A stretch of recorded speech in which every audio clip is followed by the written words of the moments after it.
Hi அன்பு சொந்தங்களே! Welcome do my channel. எல்லாரும் எப்படி இருக்கீங்க? நான் நல்லா இருக்கேன். நீங்க எப்படி இருக்கீங்கங்கிறத நம்ம கமெண்ட்ல சொல்லுங்க. இன்னைக்கும் நம்ம ஒரு அழகான கதை தான் பார்க்க போறோம். இந்த கதைய நீங்க முழுசா கேட்டு பாருங்க. உங்களுக்கு இந்த கதை ரொம்ப ரொம்ப பிடிக்கும். வாங்க என்ன கதைன்னு பார்க்கலாம். சில காதல் சொல்லாமலே ஆரம்பிக்கும். சில காதல் சொல்லாமலே முடிந்துவிடும்.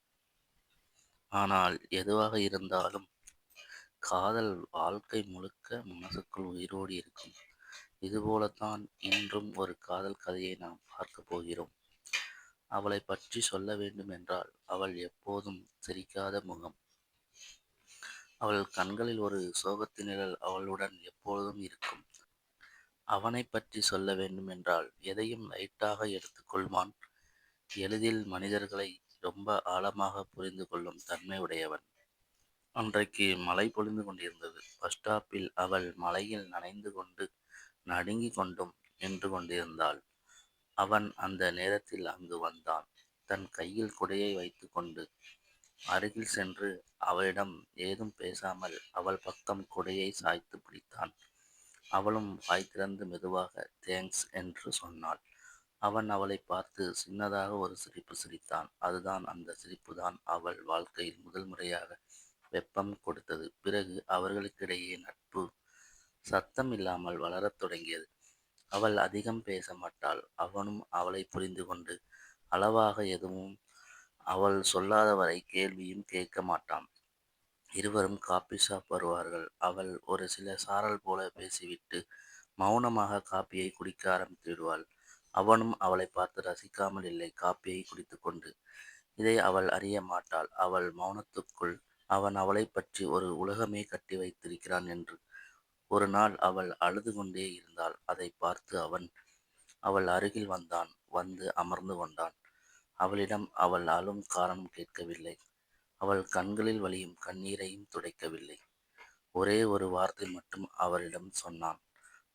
அது என்னவென்றால், நான் உனக்காக இருக்கிறேன் என்று நினைத்தால் இதுக்கு மேல் நீ அழ வேண்டாம். இந்த ஒரு வார்த்தை அவள் மனதில் காதலாக மாற்றியது. அவளை அறியாமலே அவளது கைகள் கண்ணீரை துடைக்க சென்றது. இதிலிருந்து அவன் மனதில் என்ன இருந்ததென்றும் அவள் மனதில் என்ன இருந்ததென்றும் தெரிந்தது.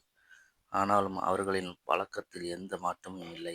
அவள் அப்படியே மௌனம் காத்தவளாக இருந்தாள். அவனும் அவளிடம் அளவை கூட்டவே இல்லை.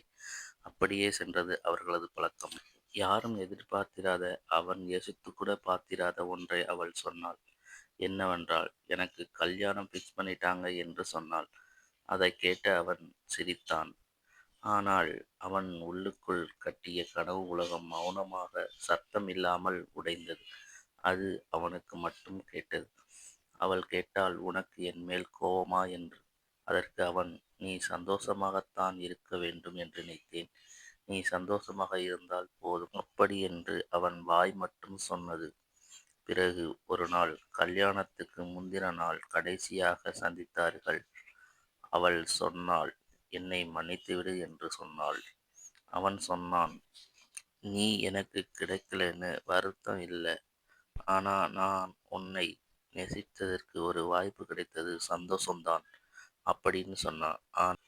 ஆனால் அவன் கண்களில் கண்ணீர் வடிய வரலாமா வேண்டாமா என்று தவித்தது.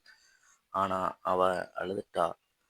அவன் திரும்பி பார்க்காம நடந்து போயிட்டான். இன்றும் அவள் வாழ்க்கை ஓடிக்கொண்டிருக்கிறது.